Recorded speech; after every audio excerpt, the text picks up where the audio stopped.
श्री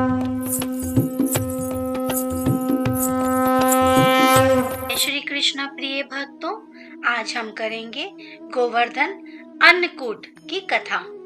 एक दिन भगवान कृष्ण ने देखा कि पूरे ब्रज में तरह तरह के मिष्ठान तथा पकवान बनाए जा रहे हैं।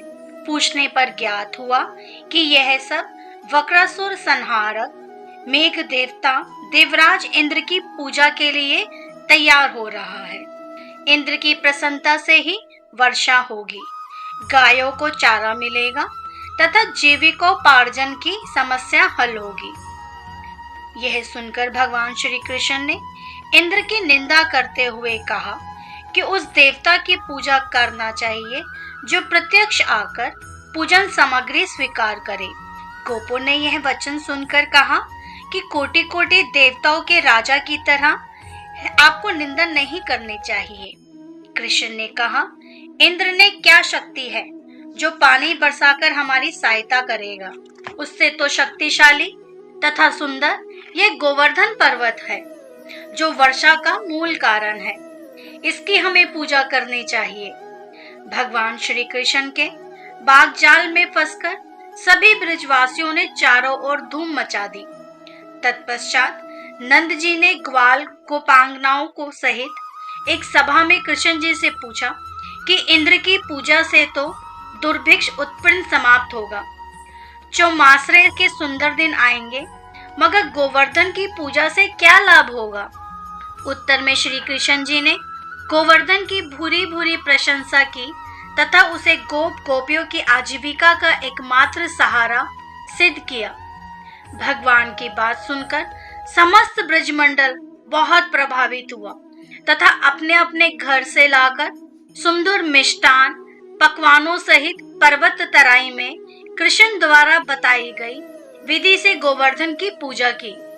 भगवान की कृपा से ब्रजवासियों द्वारा अर्पित समस्त पूजन सामग्री को गिरिराज ने स्वीकार करते हुए खूब आशीर्वाद दिया। सभी जन अपना पूजन सफल समझकर प्रसन्न हो रहे थे। तभी नारद इंद्र महोत्सव देखने की इच्छा से ब्रज आ गए। पूछने पर ब्रज नागरिकों ने बताया कि श्री कृष्ण जी की आज्ञा से इस वर्ष इंद्र महोत्सव समाप्त कर दिया गया है। उसके स्थान पर गोवर्धन पूजा की जा रही है। यह सुनते ही नारद उल्टे पांव इंद्रलोक गए तथा खिन्न मुख मुद्रा में बोले, देवराज, तुम महलों में सुख की नींद खुमारी ले रहे हो। उधर ब्रजमंडल में तुम्हारी पूजा समाप्त करके गोवर्धन की पूजा हो रही है। इसमें इंद्र ने अपनी मान हानि समझकर मेघों को आज्ञा दी कि वे गोकुल में जाकर प्रलयकालिक मूसलधार वर्षा से पूरा गांव तहस नहस कर दे। पर्वताकार प्रलयंकारी बादल ब्रज की ओर उमड़ पड़े। अचानक वर्षा देखकर ब्रज घबरा गया। सभी ब्रजवासी श्री कृष्ण जी की शरण में जाकर बोले, भगवान, इंद्र हमारी नगरी को डुबोना चाहता है, अब क्या किया जाए। श्री कृष्ण ने सांत्वना देते हुए कहा, तुम लोग गौओं सहित गोवर्धन की शरण में चलो, वही तुम्हारी रक्षा करेगा। इस तरह से समस्त ग्वाल बाल गोवर्धन की तराई में पहुंच गए। श्री कृष्ण ने गोवर्धन को कनिष्ठा उंगली पर उठा लिया और 7 दिन तक गोप गोपिकाएं उसकी छाया में सुखपूर्वक रहे। भगवान की कृपा से उनको एक छींटा भी ना लगा। इससे इंद्र को महान आश्चर्य हुआ। तब भगवान की महिमा को समझकर, अपना गर्व जानकर वह स्वयं ब्रज में गया और भगवान श्री कृष्ण जी के चरणों में गिरकर अपनी मूर्खता पर महान पश्चाताप किया। 7वें दिन भगवान ने गोवर्धन को नीचे रखकर इसी भांति प्रतिवर्ष गोवर्धन पूजा करके अन्नकूट उत्सव मनाने की आज्ञा दी। तभी से यह उत्सव अन्नकूट के नाम से मनाया जाने लगा। कहते हैं, जो भी इस कहानी को सुनता है, श्री कृष्ण जी उस पर प्रसन्न रहते हैं।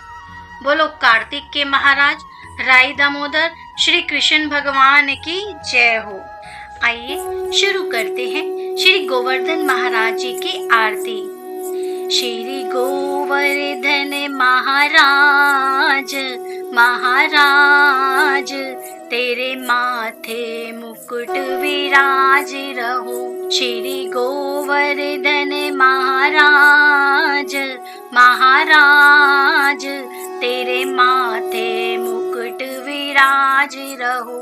तो पे पान चढ़े, तो पे फूल चढ़े, तो पे चढ़े दूध की धार, ओहो धार। तेरे माथे मुकुट विराज रहो। श्री गोवर्धन महाराज महाराज, तेरे माथे मुकुट विराज रहो। तेरे कानन में कुंडल सोहे, तेरे गले में वैजंती माला, ओहो माला। तेरे माथे मुकुट विराज रहो। श्री गोवर्धन महाराज महाराज, तेरे माथे मुकुट विराज रहो। तेरी 7 कोस की परिकंपा, तेरी दे रहे नर और नार, ओहो नार। तेरे माथे मुकुट विराज रहो। श्री गोवर्धन महाराज महाराज, तेरे माथे मुकुट विराज रहो। तेरे जतिपुरा में दूध चढ़त है, तेरी हो रही जय जयकार, ओहकार। तेरे माथे मुकुट विराज रहो। श्री गोवर्धन महाराज महाराज, तेरे माथे मुकुट विराज रहो। तेरे चरणों में मानसी गंगा बहे, तेरी माया अपरम पार, ओह पार। तेरे माथे मुकुट विराज रहो। श्री गोवर्धन महाराज महाराज, तेरे माथे मुकुट विराज रहो। ब्रज मंडल जब डूबा देखा, ग्वाल बाल जब व्याकुल देखे, लिया नख पर गिरवर धार, ओहो धार। तेरे माथे मुकुट विराज रहो। श्री गोवर्धन महाराज महाराज, तेरे माथे मुकुट विराज रहो। वृंदावन की कुंज गली में, वृंदावन की कुंज गली में, वो तो खेल रहो नंदलाल, ओहो लाल। तेरे माथे मुकुट विराज रहो।